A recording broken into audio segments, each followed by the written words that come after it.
कहानी फर्श पर सोने वाली बीवी। सिर्फ 100 एकड़ जमीन के लालच में अब्बा ने मेरी शादी चचा की बेटी नाज से कर दी। चचा गांव के बड़े जमींदार थे और अब्बा चाहते थे कि ये जमीन हमारी हो जाए। मैं शहर में पढ़ा लिखा एक बैंक में नौकरी करने वाला लड़का था। जब रिश्ता तय हुआ तो मैंने बहुत मुखालफत की। कहा, अब्बा, वो गांव की लड़की है, उन पढ़ में इसे बीवी के तौर पर कबूल नहीं कर सकता। लेकिन अब्बा ने एक ही जुमला कहा, जमीन के बगैर इज्जत नहीं रहती बेटा, दिल बाद में मान जाएगा।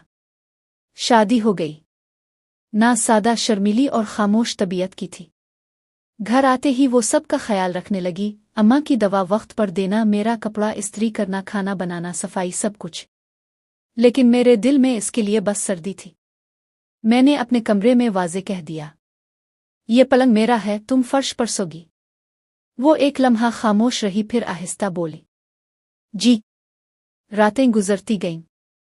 मैं कभी अपने दोस्तों के साथ देर रात तक रहता, कभी फोन पर हंसी मजाक करता। वो बस चुपचाप खाना रख देती, पानी भर देती और फर्श पर चादर बिछाकर लेट जाती। कभी कभी लगता जैसे वो बोलना भूल गई है। ना शिकायत ना सवाल, बस एक खामोश साया जो मेरी जिंदगी के इर्द गिर्द मौजूद था। एक दिन अम्मा बीमार पड़ गईं। नाज ने 3 दिन और रातें जाग कर उनकी खिदमत की। उम्मीद ठीक हुई तो मैंने पहली बार उसकी तरफ देखा। चेहरा थका हुआ मगर मुतमईन, जैसे इसे अपनी तकलीफ का एहसास ही ना हो। मैंने दिल ही दिल में कहा, ये औरत शायद पत्थर की बनी है, जिसे कुछ महसूस ही नहीं होता।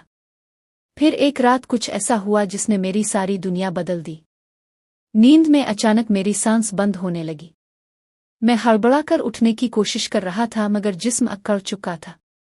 मेरी आंखों के सामने अंधेरा छा गया। नाज घबरा गई। वो दौड़ी पानी लाई, मेरा सर अपने घुटनों पर रखा और रोते हुए मेरे सीने पर हाथ रखकर जोर से दबा रही थी। मेरी सांस लौटने लगी। मैंने आंख खोली तो इसे अपने करीब पाया, लेकिन दिल में गुरूर अभी बाकी था। मैं चीख कर बोला, किसने कहा तुम्हें मेरे करीब आने को? निकल जाओ कमरे से। वो साकित रह गई, आंखों में नमी आई मगर कुछ बोली नहीं। आहिस्ता से उठी, दरवाजा खोला और बाहर चली गई। सुबह हुई तो दिल अजीब बोझल था। रात वाला मंजर बार बार याद आ रहा था। ज़मीर मलामत कर रहा था कि वो मेरी जान बचा रही थी और मैंने इसे जलील करके निकाल दिया। मैंने पूरा घर छान मारा मगर वो कहीं नहीं थी। अम्मा से पूछा तो उन्होंने कहा, सुबह नमाज के बाद बाहर निकली थी, तब से नहीं आई। दिल की धड़कन तेज हो गई। कमरे में वापस आया तो टेबल पर एक कागज रखा था। इस पर नाज की नर्म सी लिखाई थी, 1 साल तक मैंने तुम्हारे फर्श पर सोते हुए 50 बार तुम्हारे लिए दुआएं मांगे। हर रात तुम्हारे पलंग को देखकर यही दुआ की कि तुम खुश रहो, सलामत रहो, कामयाब रहो। कभी तुम्हारे दिल में मेरे लिए नफरत ना हो। शायद मेरी दुआएं कबूल हो गईं। तुम वाकई सुकून चाहते हो, इसलिए अब मैं जा रही हूं ताकि तुम्हारा सुकून बरकरार रहे। ख्याल रखना, तुम्हारी नाज। मेरी आंखों से आंसू टपकने लगे।